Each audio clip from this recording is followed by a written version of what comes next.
Good morning, or depending on when you're watching this, good afternoon, good evening, or good night. My name's Ross, and as always told, out of Voice of Radio, and today we have gotten to the stage where we have talked about the vast majority of cards that were released in Astonishing Volt Tackle in Japan, or I suppose are going to be released, they're not actually out till Friday. And, I suppose it depends when this video gets uploaded, I suppose. Which means we have gotten to the stage where we need to talk about the other cards. The cards that don't get their own video, but still cards that are worth talking about. So we're going to go a little bit faster. It's going to be more of a headline than a full analysis, but no card left behind, ladies and gentlemen. No card left behind. So I want to start off talking about Woobat of all things. Woobat here has actually got a really nice attack for 1 Psychic Energy that does 30 damage to each of your opponent's Pokemon. But if you have any cards in hand, the attack fails. So maybe a nice combo here with Granbull, because that's another Pokemon that really wants you to have a 0-card hand. Having said that, Granbull is gone. Like, literally, Granbull has rotated. And I'm not sure it's worth it. The thing with Granbull was it did 160 damage, and it could often survive a hit from, you know, your non-multiple prize Pokemon. And for a while, it traded really favorably with them, etc. This spreading for 30 is awesome, but in the end, probably not good enough. As for Swoobat, it's got a really nice ability that prevents all effects of your opponent's attacks other than damage done to this Pokemon. So, special conditions, energy removal, automatic KOs, all of these things that your opponent would use to try and go after Swoobat don't work. But that's not an ability that makes you play a Pokemon. That is an ability that enhances an otherwise good Pokemon. An 100 HP, 2 energy, 70 damage? No. I love that you've got protection from basically anything your opponent might want. But the fact of the matter is, that protection is only good if you're playing the card anyway. And you're not going to be playing the card anyway. It's not particularly good. Sorry. Mudsdale is quite an interesting one. You've got a stage 1 with 140 HP, though I'd rather have an extra 1 retreat here to open up buff padding, but I don't have it, so that's sad. 2 energy, 50 damage doesn't interest me really even a little bit, but 3 energy, 180 minus 20 for each colorless energy in your opponent's active Pokemon's retreat cost? It depends what you're fighting against. The fact of the matter is, if you're against a free retreat Pokemon, this is going to be awesome. But take something like Eternatus V Max. It's weak to fighting. You want to be getting a 1-hit KO. Well, they've got a retreat cost of 3, so that's 180. But we need to minus 60 because of the retreat cost. So now you're only doing 120, which is miles away from a 1-hit KO.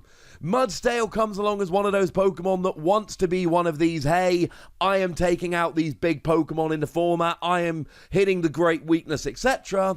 But then it comes along with a weak source attack that just isn't doing the trick. Boo.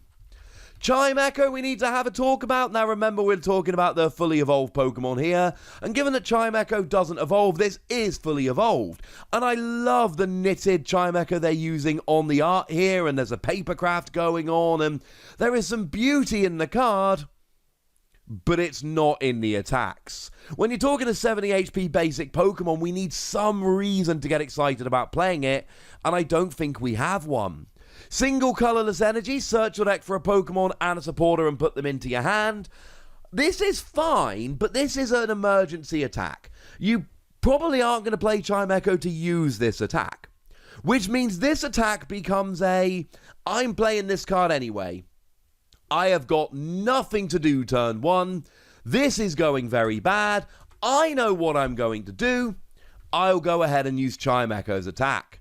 Grabbing a supporter for next turn and a Pokemon is good, and the worst case scenario is your opponent plays something like a Marnie to give you a new hand, but that doesn't really matter, because the fact of the matter is you wanted more stuff, you didn't have what you needed, although remember those things you search for will then be on the bottom of your deck, and that does suck.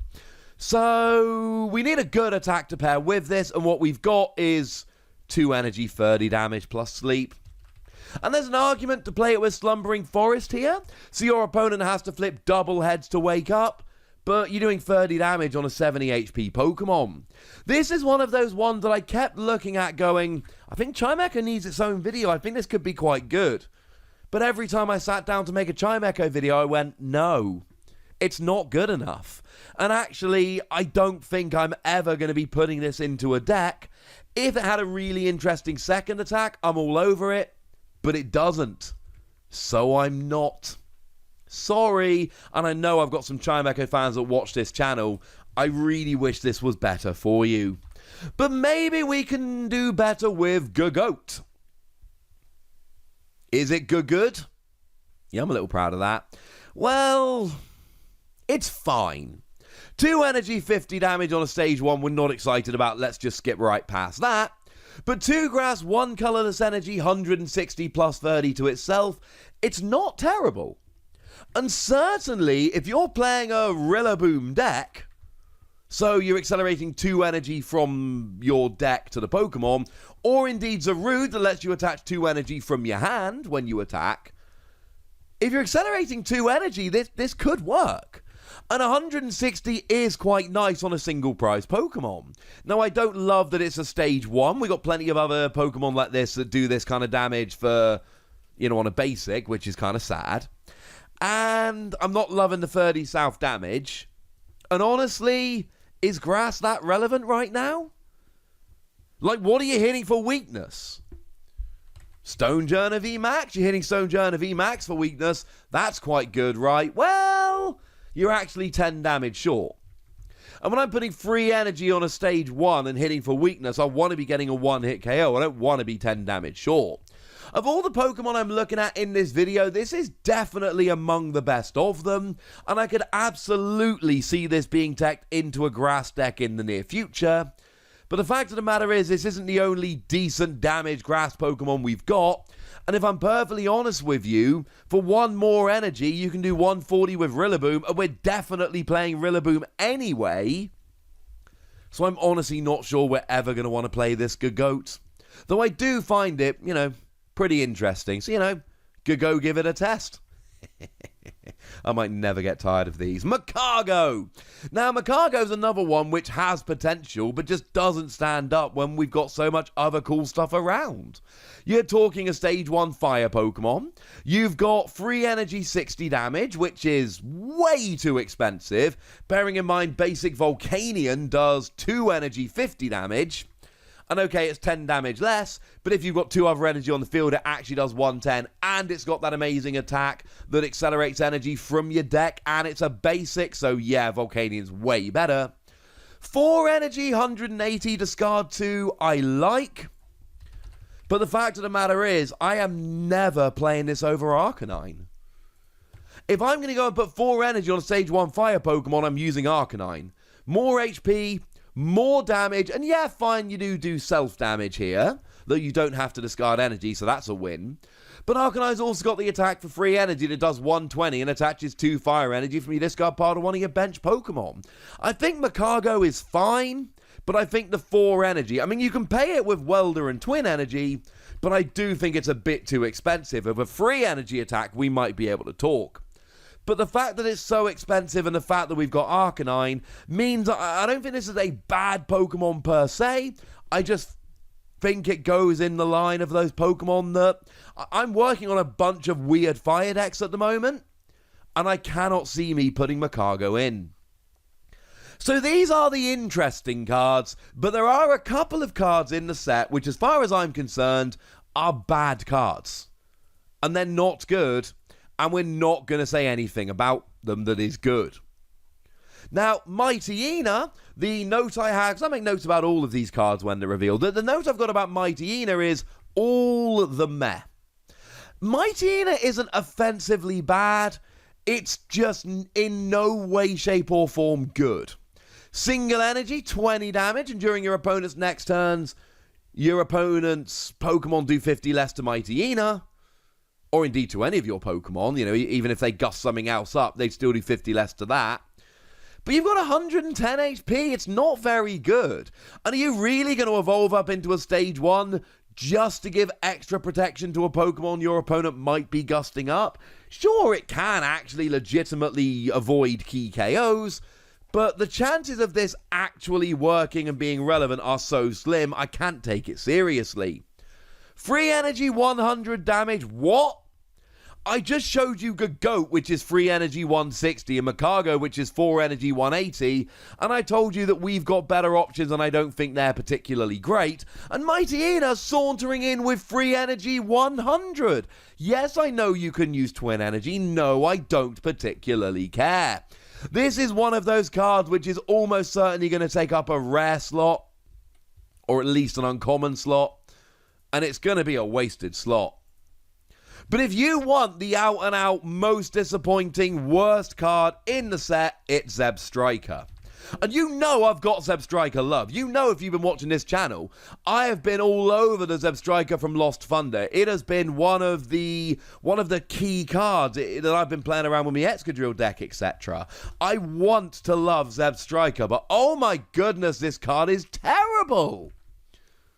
Doesn't have free retreat, and we've seen that on Zebstrika before.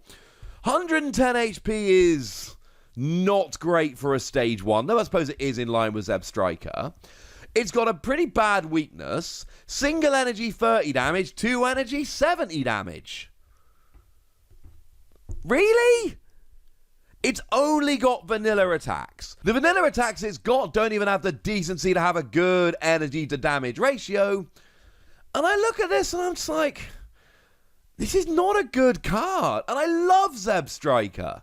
I want the new Zebstrika to be good, but I cannot look at this and say anything other than this is just a bad card. And I don't mean, oh, it's not particularly good, and I don't mean it's disappointing. I mean, it's actually, like, genuinely bad. Boo! Sorry. I'm sorry we had to go for the negativity. But that's it now, ladies and gentlemen. Those are all the new cards from Astonishing Volt Tackle that we have now looked at. And you know that every time new cards are revealed, you will find them here. But we're not just telling you what they do. We're doing the full analysis because that's kind of what we do here. Also, I do one of these kind of videos for every set. There have been more than one occasion where cards I've featured in the bad cards, disappointing cards, etc., call it what you will, have ended up becoming good cards seeing a bunch of play, so you've been warned. We should know about all of these. But now that we do know about all of these, ladies and gentlemen, I want to know your opinion of them. I'd like to know if you think any of the cards I've looked at in this video could end up being really good, or whether you think that actually, yeah, it's not going to end up being good. Let me know in the comment section. Go nuts! Be nice! And then make sure you like this video, subscribe to this channel, follow me on Twitter at TheWassy, and Twitch for some live action at twitch.tv/PTCGRadio. If you want to support the channel, get some bonus podcasts and all that good stuff, head on over to patreon.com/PTCGRadio, where you can do exactly that. But by far the most important thing, as always, look after yourselves till next time, would ya? Thank you very much for watching. My name's Ross, and you've been watching PTCG Radio.